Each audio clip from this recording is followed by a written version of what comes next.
السلام علیکم سامعین و ناظرین، بزم ساقی سخن کے زیر اہتمام ایک شام ایک فنکار کے نام میں آپ کا استقبال کیا جاتا ہے۔ آج ہمارے سامنے الحاج ستار فیضی صاحب موجود ہیں۔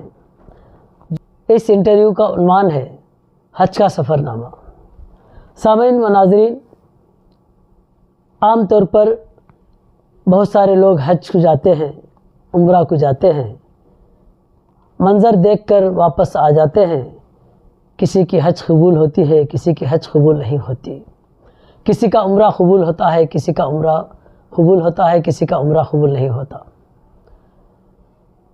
عام لوگ جب عمرہ اور حج کو جاتے ہیں وہ اپنے خیالات و جذبات کو صرف باتوں کے ذریعے اظہار کرتے ہیں۔ جب ایک تخلیق کار حج کا سفر کرتا ہے یا عمرے کا سفر کرتا ہے، اپنے سفر کے ہر منزل میں وہ اپنی تخلیقی صلاحیت کو اجاگر کرتا ہے، یا یوں کہا جائے تو غلط نہ ہوگا، اللہ تعالیٰ اسے تخلیق کار بنانے کی حیثیت سے اس کے قلم سے ایسے الفاظ صفحہ کرتاس پر ڈھالنے پر مجبور کرتا ہے جو کئی صفحات پر اگر لکھا جائے، تفصیل سے بیان کیا جائے تو کم ہے۔ آج ایسے ہی ہمارے سامنے ایک اچھے فنکار موجود ہیں جنہوں نے حج کا سفر کیا، ابتدا سے لے کر آخر تک جہاں جہاں انہوں نے رکا اور جس منظر کو انہوں نے دیکھا، اپنے خیالات و جذبات کو صفحہ کرتاس پر ڈھالا اور ہر لمحہ اپنی تخلیقی صلاحیت کو اجاگر کرتے ہوئے اپنے خیالات و جذبات کا اظہار کیا۔ آئیے میں محترم المقام جناب الحاج ستار فیضی صاحب کا اس پروگرام میں استقبال کرتا ہوں۔ جناب ستار فیضی صاحب، اس پروگرام میں آپ کا استقبال ہے۔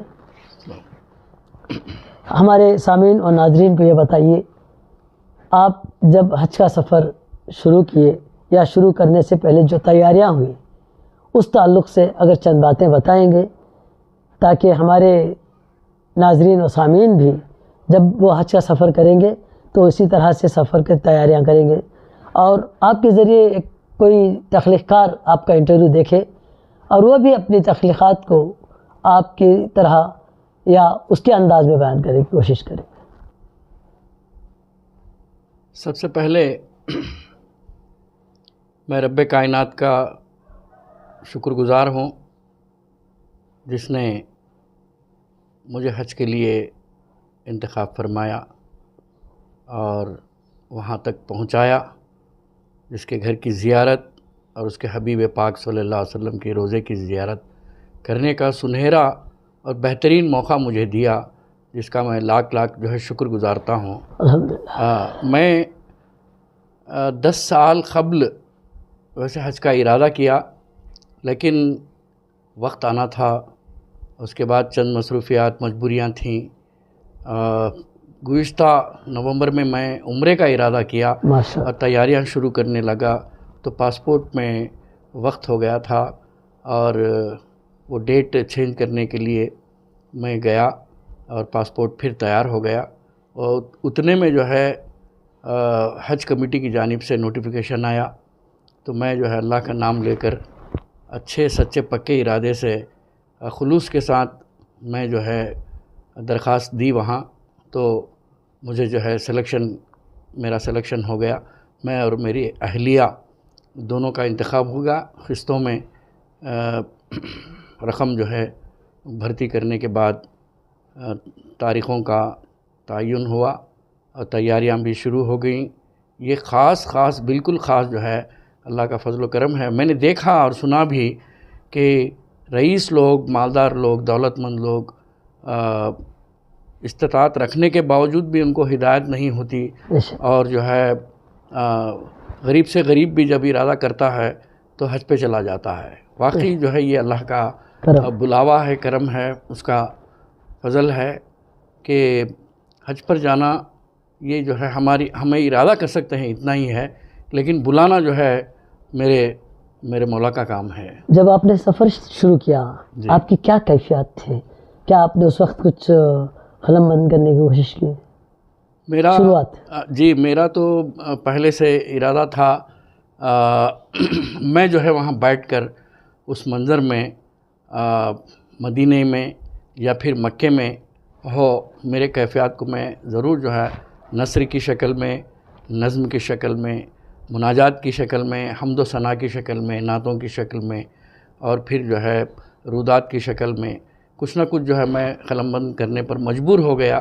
میں ارادہ بھی کیا تھا، ویسے ہی اللہ جو ہے میرے نیت کے مطابق، میرے خیال کے مطابق اللہ جو ہے وہاں ساتھ دیا۔ ایک الہامی کیفیت کہیے، ایک نشست میں جو ہے کبھی مناجات ہو جاتے تھے، کبھی حمد و نعت ہو جاتی تھی، کبھی آخری حج کی وداعی نظم جو ہے ایک ہی بیٹھک میں ہو گئی۔ یہ جو ہے اسی کا کرم ہے، اسی کا فضل ہے۔ اور کون سا شعر ہے جو شروع میں حج کے سفر میں آپ نے جو پہلے مرتبہ قلم بند کیا ہے، وہ کون سا شعر ہے اگر کچھ یاد ہے؟ ہاں ویسے تو میں پہلے ہی مناجات میں میری آرزو تھی، تو اس کو قلم بند کرنے کی میں نے کوشش کی۔ مناجات میں 2-3 شعر سماعت فرمائیے۔ زیارت تیرے گھر کی کرنا ہے فوراً، حج سے چند دن پہلے ہی یہ مناجات میں یہ اشعار جو ہے ڈھلے۔ زیارت تیرے گھر کی کرنا ہے فوراً، مقدر میں حج کا سفر دے الہی، مقدر میں حج کا سفر دے الہی۔ یہ لکھنے کے 2-3 مہینوں میں ہی جو ہے اللہ تعالیٰ نے یہ شعر کو جو ہے سن لیا، اسے پسند آ گیا، تو اس غلام کو، اس بندے کو جو ہے وہاں بلا لیا گیا۔ تجھے واسطہ ہے حبیب خدا کا، تجھے واسطہ ہے حبیب خدا، تجھے واسطہ ہے حبیب خدا کا، امیدوں کی مجھ کو سحر دے الہی، امیدوں کی مجھ کو سحر دے الہی۔ اور یہ دیکھیے، میں دن رات فیضی زیارت کروں گا، میں دن رات فیضی زیارت کروں گا، مدینے میں خستہ ہی گھر دے الہی، مدینے میں خستہ ہی گھر دے الہی۔ یہ مناجات شاید اللہ کو پسند آ گئی، اس لیے جو ہے مجھے اللہ نے حج پہ بلا لیا، اور میں اپنے آپ کو بہت بہت جو ہے خوش نصیب سمجھتا ہوں۔ جب پہلی کڑی، پہلی منزل جو تھی آپ کی، جہاں پر آپ پہلی منزل پہلے مرتبہ آپ نے قدم رکھا، وہاں پر جو اشعار، وہ خیالات، جو جذبات آپ کے وہاں پر رونما ہوئے، اس تعلق سے بتائیں۔ ویسے میں سب سے پہلے ہمارے کاروان کو مدینہ لے کر گئے، وہاں 9-10 دن تک رکھے۔ مدینے کے جو کیفیات ہیں وہ دیکھ کر مجھے ایسا لگا واقعی جو ہے یہ جنت کا کوئی حصہ ہے۔ بے شک۔ اور وہاں جو فرحت، راحت، چین، سکون، اطمینان، وہ مسجد نبوی میں سرکار کے روضے پر، اور اس شہر میں، امن و امان کا شہر جسے کہا جاتا ہے، رحمتوں کا شہر جسے کہا جاتا ہے، وہاں اترتے ہی ایک نیا ماحول، ایسا سرور ہم کو ملا۔ اور وہاں جو ہے مجھے چند اشعار، نعت کے چند اشعار جو ہے میں لکھنے پر مجبور ہو گیا۔ وہ جو ہے دیکھیے، چند اشعار ایسے ہیں جس میں درود کا ذکر ہوتا ہے۔ میں نے وہاں قلم بند کرنے کی کوشش کی۔ میرے سینے میں اترتا ہے درودوں کا نور، میرے سینے میں اترتا ہے درودوں کا نور، دل کی آنکھوں سے محمد کا جو روزہ دیکھا۔ سبحان اللہ۔ ہر غریب مسلمان کی بھی یہی خواہش ہوتی ہے، اور دولت مند انسان کی بھی، مسلمان کی یہی خواہش ہوتی ہے کہ ان کے روزے پہ جو ہے حاضری دوں، سلام اور درود کا جو ہے نذرانہ پیش کروں، ادب کے ساتھ، احترام کے ساتھ ان حاضری دوں، اور پھر جو ہے مکے میں، مدینے میں جو ہے جاؤں، اور وہاں جو ہے کچھ فیض حاصل کروں۔ اور 2-3 شعر سماعت فرمائیے۔ میرے رسول پہ جب بھی درود پڑھتا ہوں، میرے رسول پر جب بھی درود پڑھتا ہوں، میرے مکان میں آئی سلام کی خوشبو، میرے مکان میں آئی سلام کی خوشبو۔ اور یہ شعر دیکھیے، تا قیامت تک معتبر ہے، تا قیامت معتبر ہے خاندان مصطفیٰ، تا قیامت معتبر ہے خاندان مصطفیٰ۔ علیہ رسول پر جو ہے ہم احترام کرتے ہیں ان کا، تا قیامت معتبر ہے خاندان مصطفیٰ، یہ درودوں سے مہکتا گلستان مصطفیٰ۔ اور یہ دیکھیے، مرنے کا وقت ہو کہ گھڑی ہو حیات کی، مرنے کا وقت ہو کہ گھڑی ہو حیات کی، ہر وقت لب پہ میرے درود و سلام ہو، ہر وقت لب پہ میرے درود و سلام ہو. اسی طرح کے شعر: دولت دل انہیں ملتی ہے جو پڑھتے ہیں درود. واہ واہ واہ. دولت دل انہیں ملتی ہے جو پڑھتے ہیں درود، عشق کے نور سے معمور صدا ہوتے ہیں. اور یہ شعر بھی دیکھیے: پاکیزہ رہے ہر دم یہ روح کا پیرہن، واہ واہ واہ. ہر روز درودوں سے ہر داغ مٹائیں گے. واہ واہ واہ. پھر سے سنائیے. ہر روز درودوں سے ہر داغ مٹھائیں گے. پاکیزہ رہے ہر دم یہ روح کا پیرہن، ہر روز درودوں سے ہر داغ مٹائیں گے. اسی قبیل کا ایک شعر، آخری شعر دیکھیے: اب پڑھنے لگا درود عقیدوں سے روز و شب. واہ واہ واہ. پڑھنے لگا درود عقیدوں سے روز و شب، بے نور میرے رخ کو منور بنا دیا. اور ایک میرے دوست جو ہے سچے عاشق رسول، میرے آنکھوں کو انہوں نے بوسہ دیا، میری پیشانی کو چوما، میرے ہاتھوں کو چوما. صحیح بات ہے، کیونکہ کیوں نہ چومے ان آنکھوں کو جو جن آنکھوں نے مدینے کا منظر دیکھا. جی جی جی. بہت بہترین. آپ نے 9 دن وہاں پر قیام کیا ہے. کل کتنی نعتیں ہوئی اگر بتا سکتے ہیں، یا کیا پرانی نعتیں ہیں وہاں پر دہرائے کہ آپ کچھ نئے نعتیں لکھے ہیں؟ ہاں، ایک دن ایسا ہوا جی کہ میں صبح مطلب تہجد کی نماز یعنی 3 بجے چلا گیا جی سرکار دو عالم صلی اللہ علیہ وسلم کے روزے پر حاضری دینے کے لیے. اور وہاں مسجد نبوی میں بیٹھ کر تہجد کی نماز اور فجر کی نماز کے بعد جو ہے ایک ہی وقت میں یعنی 1.5 گھنٹے میں 22 نعتیں میں بیٹھ کر اپنے آپ میں سناتا رہا، روتا رہا، گڑ گڑاتا رہا. میرے آنکھوں سے آنسو جاری ہو گئے. بس میں تھا، میرے حضور سرکار دو عالم صلی اللہ علیہ وسلم سن رہے تھے. یہی جو ہے میرے دل کی کیفیات اور میرا عالم جو ہے اس دن الگ ہو گیا.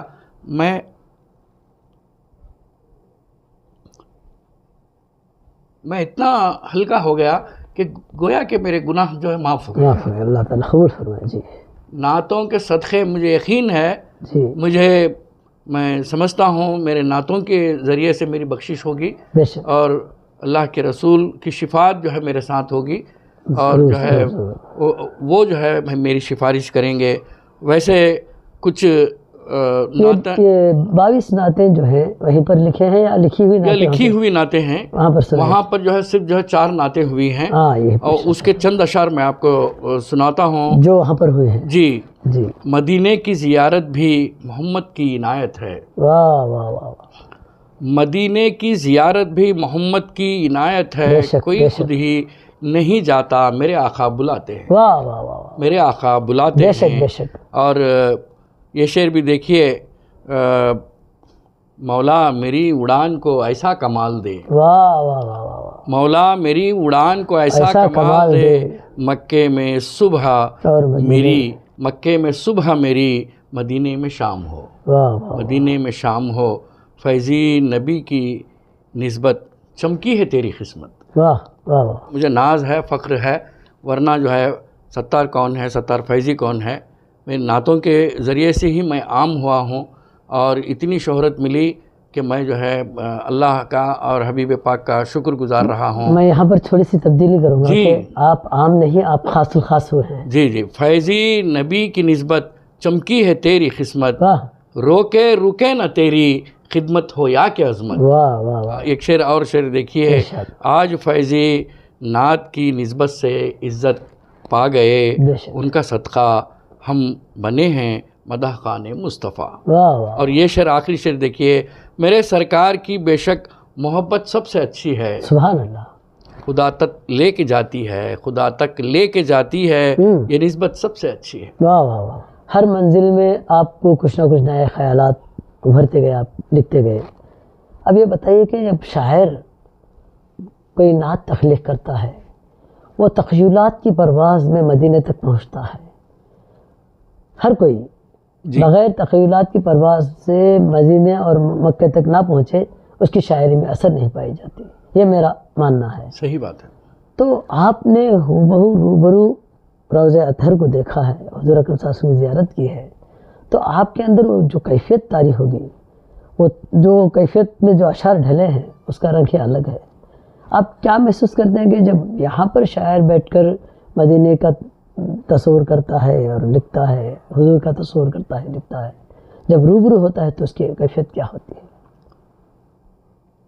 تخیل میں جا کر لکھنا ایک الگ پہلو ہے، روبرو بیٹھنے کے بعد جو دل پر کیفیت گزرتی ہے، الہامی کیفیت طاری ہو جاتی ہے، اس میں جو ہے صرف جو ہے عشق کے سوا، محبت کے سوا، اور پھر عاجزی، اور وہاں ٹھہر کر ادب و احترام کا مقام، بالکل درود و سلام ہماری زبان سے، ہمارے دل سے نکل جاتے ہیں، وہ عالم ہی الگ ہوتا ہے۔ اس کے بعد جو ہم بیٹھ کر سکون سے جو ہے کچھ لکھ سکتے ہیں۔ یہاں پر جو چھوٹی باتیں جو ہے میں آپ سے پوچھنا چاہوں گا، ابھی میرے ذہن میں اشکال پیدا ہوا۔ اب لوگ یہ کہتے ہیں کہ بھئی ہم جاتے ہیں ذکر و اذکار کرنے کے لیے، نیکیاں کمانے کے لیے، جب تخلیق کار لکھنے بیٹھ جاتا ہے تو اس کا جو وقت ضائع ہوتا ہے، کیا وہ بھی ذکر میں مشغول ہو جاتا ہے؟ یقیناً نعت کا لکھنا عبادت کا جز ہے، نعت کا پڑھنا جو ہے عبادت کے عین ہے، اور اللہ خود فرماتا ہے، سرکار دو عالم صلی اللہ علیہ وسلم کا ذکر جو ہے میں نے بلند کر دیا، جی، وہی ذکر، ورفعنا لک ذکرک کہا گیا۔ تو کتنی بڑی بات ہو گئی کہ اللہ خود کہہ رہا ہے کہ آپ کے مقام کو، درجات کو میں نے جو ہے بلند کر دیا، تو وہ بلندی کا ذکر ہی نعت ہے۔ میں اس لیے پوچھ رہا ہوں کہ بعض لوگ جو تخلیق کار نہیں ہیں، جو عام طریقے سے سوچتے ہیں، لوگ بھئی ہم لوگ تو اشتہار بازی کے لیے نہیں گئے، ہم لوگ تخلیق کرنے کے لیے نہیں گئے، تخلیق کرنے کے لیے تو پوری دنیا پڑی ہے، پوری زندگی پڑی ہے، وہاں پر جاتے ہیں ذکر و اذکار کرنے کے لیے۔ تو آپ نے بہت اچھی بات کہی، نعت ہو یا حمد ہو، جب لکھتے ہیں، لکھنا بھی عبادت ہے، نعت کا لکھنا بھی عبادت ہے، پڑھنا بھی عبادت ہے، کیونکہ میں نے ایک شعر کہا تھا کہ لکھتے ہی نعت ذہن بھی بیدار ہو گیا۔ کیا بات ہے، واہ! لکھتے ہی نعت ذہن بھی بیدار ہو گیا، ایسا لگا کہ آپ کا دیدار ہو گیا۔ کیا بات ہے، واہ واہ! ایسا لگا کہ آپ کا دیدار ہو گیا۔ جب شاعر حقیقی معنی میں نعت لکھنے کے لیے بیٹھتا ہے تو اس کا ذہن بھی بیدار ہو جاتا ہے، اس کی روح بھی بیدار ہو جاتی ہے، اسے ایسا لگتا ہے کہ حضور اکرم صلی اللہ علیہ وسلم دیدار ہو گیا ہے۔ تو اور ایک شعر جو میرا بہت مشہور ہے، بعض لوگوں نے اسے چرانے کی بھی کوشش کی ہے کہ جس نور کی طلب رہی، جس نور کی طلب رہی موسیٰ کو طور پر، جس نور کی طلب رہی موسیٰ کو طور پر، وہ نور خود نبی کا طلبگار ہو گیا۔ کیا بات ہے، واہ واہ واہ! تو یہ کیفیات جو ہوتے ہیں، جب اللہ تعالیٰ الہامی کیفیات یہاں پر بھی اتارتا ہے، وہاں پر بھی اتارتا ہے، لیکن جو کیفیات روبرو بیٹھ کر لکھتے ہیں اس کی کیفیت ہی الگ ہوتی ہے۔ صحیح بات، تو وہ اکثر یہ میں ایک غلط فہمی دور کرنے کے لیے جان بوجھ کر سوال کیا، کیونکہ لوگ یہ کہتے ہیں کہ بھئی وہاں پر ہم نے لکھنے کے لیے نہیں گئے، وہاں پر جو ہے بات کرنے کے لیے نہیں گئے، وہاں پر جو ہے اشتہار بازی کے لیے نہیں گئے، وہاں پر جانے کے بعد ہم خریداری کرنے کے لیے نہیں گئے۔ تو لیکن جب ایک اصلی قلمکار، جب اصلی تخلیق کار وہاں پر جاتا ہے تو اس کی دل کی کیفیات عبادت کی شکل میں، الفاظ کی شکل میں صفحہ خرطاس پر ڈھل جاتی ہے۔ وہ آپ نے ثابت کیا ہے، یہ بات میرے منظر پر لانے کا میرا مقصد تھا۔ تو آپ مدینے میں 9 دن رہے، اس کے بعد پھر مدینے سے مکے کو جانے کے موقع پر جو جدائی کا موقع تھا، مدینے سے ہٹنے کا موقع تھا، تو آپ کو کیسے لگا کہ یا وہ حکم الہی کے تابع رہے، یا حضور کے سامنے بیٹھے رہے، یا مجبوری ہے؟ کیا کیفیت گزری آپ کی وہاں پر جب مدینہ منورہ چھوڑ کر جانے پر آپ کو مجبور ہونا پڑا؟ دیکھیے، ایک نظام ہے، حج کا جو نظام ہے، حج میں بعض اوقات کبھی براہ راست جو ہے مکے کو جاتے ہیں، وہاں حج ہونے کے بعد پھر مدینے کو جاتے ہیں۔ ہم کو ایسا ہوا کہ ہم کو پہلے مدینے کو لے کر چلے گئے، وہاں جانے کے بعد وہاں سے پھر 10 دن کے بعد پھر جو ہے ہم کو مکے کو لائے جی۔ تو وہ 9 دن کے اندر جو خوشی، جو مسرت، جو فرحت، چین، اطمینان، سکون ملا ہے، وہ جو ہے مجھے کبھی زندگی میں نہیں ملا۔ بے شک۔ میں امتحانات بھی پاس ہوا تبھی خوشی نہیں ہوئی، میری شادی ہوئی تبھی خوشی نہیں ہوئی، مجھے اولاد ہوئی تبھی خوشی نہیں ہوئی، جو مجھے ملازمت ملی مجھے خوشی نہیں ہوئی، زندگی کے کسی مرحلے میں آپ کو خوشی نہیں مرحلے میں جو ہے اتنی خوشی نہیں ملی کہ مدینے کو میں پہنچا تو اتنی خوشی ملی، اور جدائی کے وقت بھی اتنا غم ہوا کہ میرے والدین کی انتقال پر بھی جو ہے مجھے اتنا غم نہیں ہوا، میرے بھائی، میرے بھاوج، دوسرے جو ہے میرے رشتہ دار جب انتقال ہوئے تو اتنا غم نہیں ہوا۔ وہ کیوں جو ہے ایسا ہوا، یہ سرکار کہ دربار اور کو یہ چھوڑ جو ہے رہے دربار سے ہمارا جو رشتہ ہے عشق کی بنیاد پر ہم غلام ہیں آقا ہمارے، وہ ایک ایسی نسبت ہے کہ اس سے جو ہے دور ہونا پڑا۔ وہ حج کا معاملہ تھا تو وہاں جو ہے بہت دکھ ہوا، بہت غم ہوا، افسوس کی بات تھی، میری آنکھوں سے آنسو بھی نکل یہی ایک اصلی مومن کی کیفیت ہوتی ہے کہ وہ حضور اکرم صلی اللہ علیہ وسلم کی جدائی برداشت نہیں ہوتی۔ ماں باپ کو قربان کرنے کے لیے تیار، زندگی کو قربان کرنے کے لیے تیار ہوتا ہے، لیکن حضور سے جدا ہونے کے لیے تیار نہیں ہوتا۔ یہ اصلی مومن کی کیفیت آپ پر جو گزری ہے، میں مبارکباد پیش کرتا ہوں۔ اور جب مکہ معظمہ آپ پہنچے، وہاں پر جو پہلا قدم آپ نے رکھا اور جو کیفیت طاری ہوئی، کیا آپ نے وہاں پر بھی اشعار لکھنے کی کوشش کی؟ الحمدللہ، اللہ تعالیٰ خود اپنی بڑائی اپنے پسندیدہ بندوں سے جو ہے کروا لیتا ہے۔ جو کچھ ہم نے وہاں دیکھا، پایا، محسوس کیا، اس کو قلم بند کرنے کی کوشش کی، اور پہلی نظر مجھ پر کعبے پر پڑی تو میں نے سمجھا کہ میری زندگی جو ہے کامیاب ہو گئی۔ ایک حج کے سفر میں یہ وہاں کے تاثرات کچھ اشعار ہوئے ہیں، یہ بھی سماعت فرمائے۔ کعبے میں گونجتا ہے توحید کا ترانہ، منظر حسین حرم کا پرنور ہے سہانا، ماشاءاللہ ماشاءاللہ۔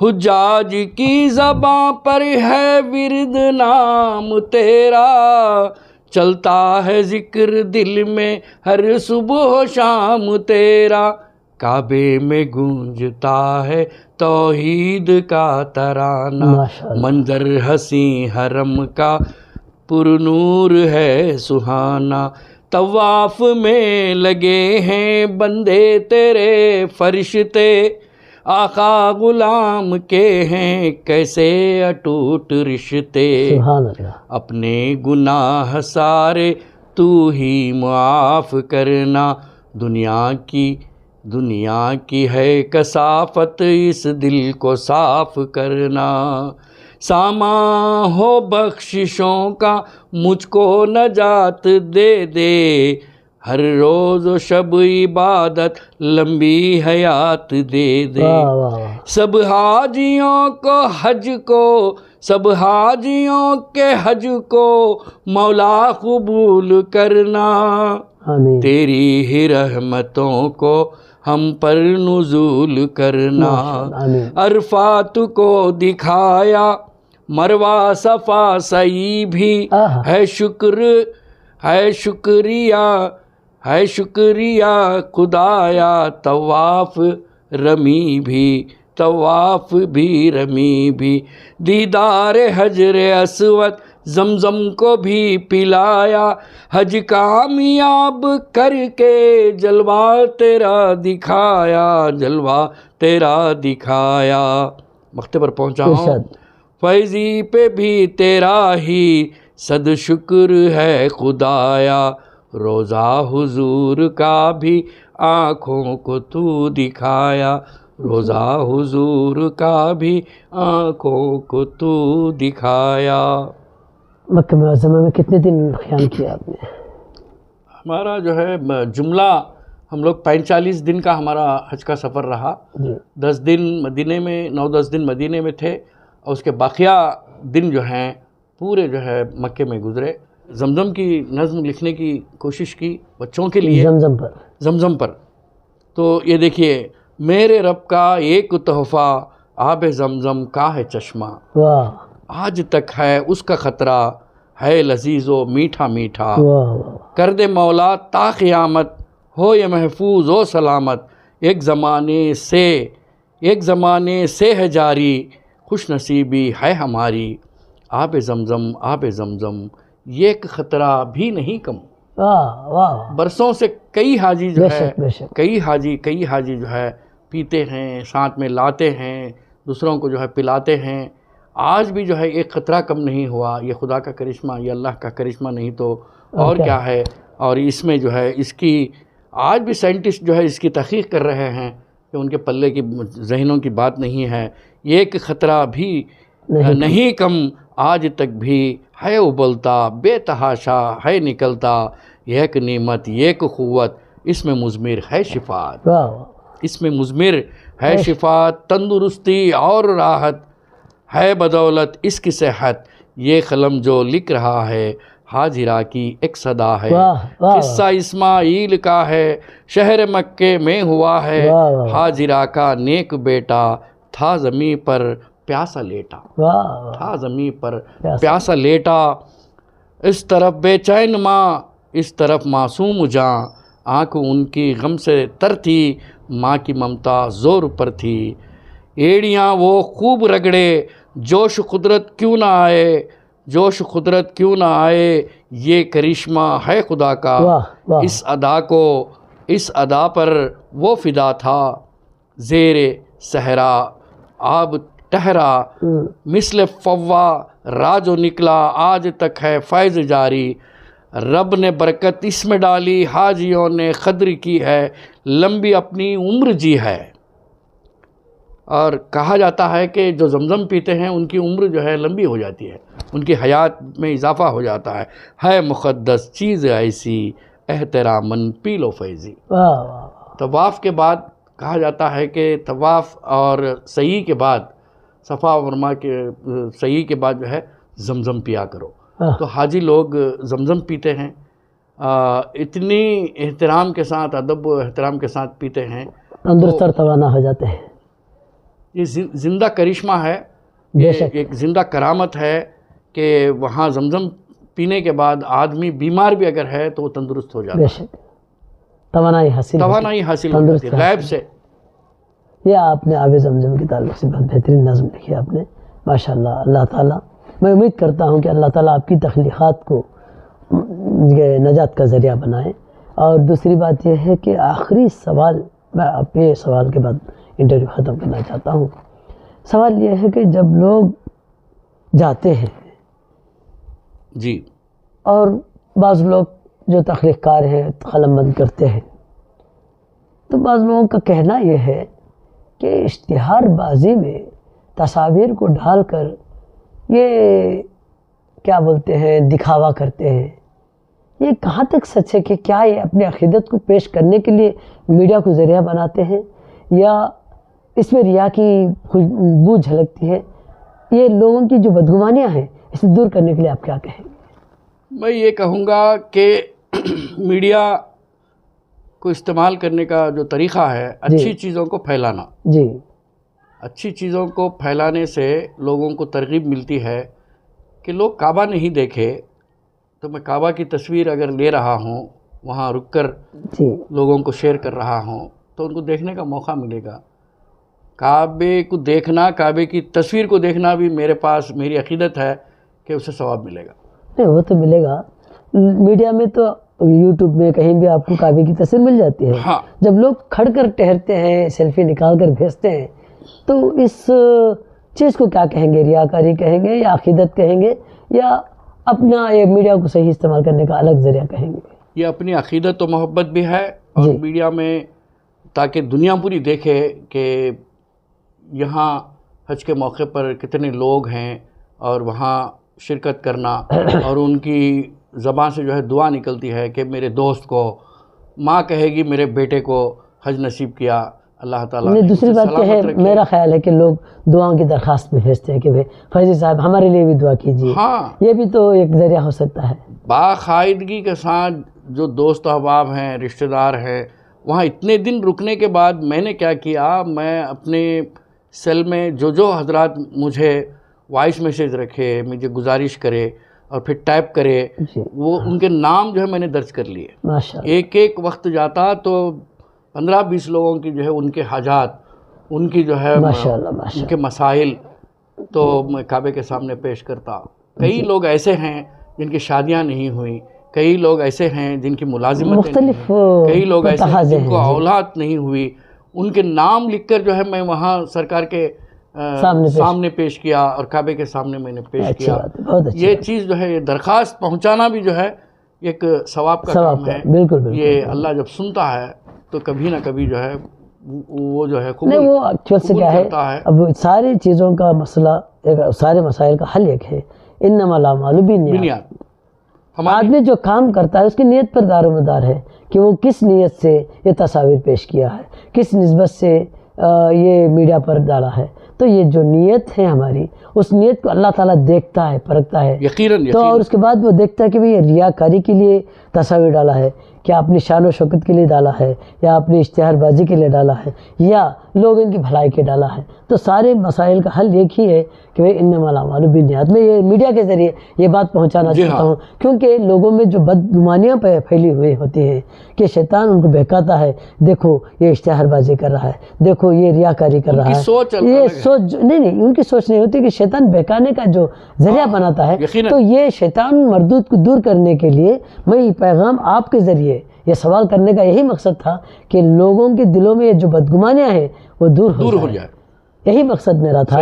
تو یہ تاکہ آپ کے ذریعے، ایک حاجی کے ذریعے یہ اپنے تصورات اور تاثرات جو پیش کیے ہیں وہ نیت پر دار و مدار ہو، اور دیکھنے والا سامنے والے کی جو ہے نیت پر نہ دیکھیں، وہ یہ سوچیں کہ بھئی مجھے بھی رشک کرنے کی کوشش کریں کہ بھئی وہ جا کر مجھے بھی جانے کی توفیق مل جائے۔ یہی بات میں میڈیا کے ذریعے عوام تک پہنچانا چاہتا ہوں۔ وداعی پر جو نظم آپ نے لکھی ہے وہ ایک مرتبہ پیش کریں۔ جی ہاں، جب میں وقت آ گیا کہ 2 دن پہلے جو ہے ہمارا سامان پیک کر کے ایئرپورٹ کو بھیج دیا جائے، تو کعبے میں بھی وہی میرے تاثرات رہے کہ اتنے اچھے مقدس مقامات کو چھوڑ کر جو ہے جانے کے لیے جی نہیں چاہ رہا ہے، لیکن مجبوری ہے، وہاں ویزا کا جو معاملہ ہے، جب تک تقاضا ہے اور اس کو بھی پورا کرنا ہے۔ تو میں بیٹھ گیا ایک ہی نشست میں، جب یہ نظم لکھنا شروع کیا تو اللہ تعالیٰ اس کے غیب سے یہ نظم جو ہے میرے جذبات و احساسات آ گئے۔ آخر میں وداع ہوتے وقت جو طواف ہوتا ہے، اس کے بعد میں نے جیسے ہی کمرے کو آیا تو میں قلم لے کر جو ہے بیٹھ گیا، تو میرے جذبات کو میں قلم بند کرنے کی کوشش۔ تیرے شہر سے ہم جدا ہو رہے ہیں، تیرے شہر سے ہم جدا ہو رہے ہیں، وہ رحمت کے لمحے سبھی کھو رہے ہیں، کہ رخصت میں تیری میری آنکھ نم ہے، کہ رخصت میں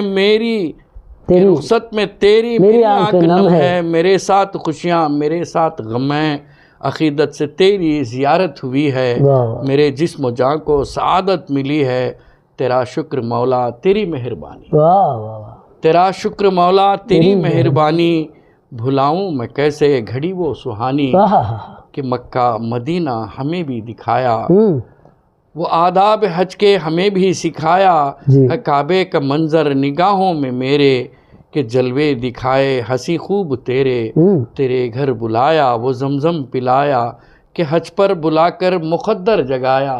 میں سمجھتا ہوں میرا مقدر جاگ گیا، بالکل صحیح بات ہے۔ میں سمجھتا ہوں میرا نصیبہ جو ہے جاگ گیا ہے، اور میں جو ہے اب مجھے کسی چیز کی ارمان، خواہش، تمنا کچھ بھی نہیں ہے۔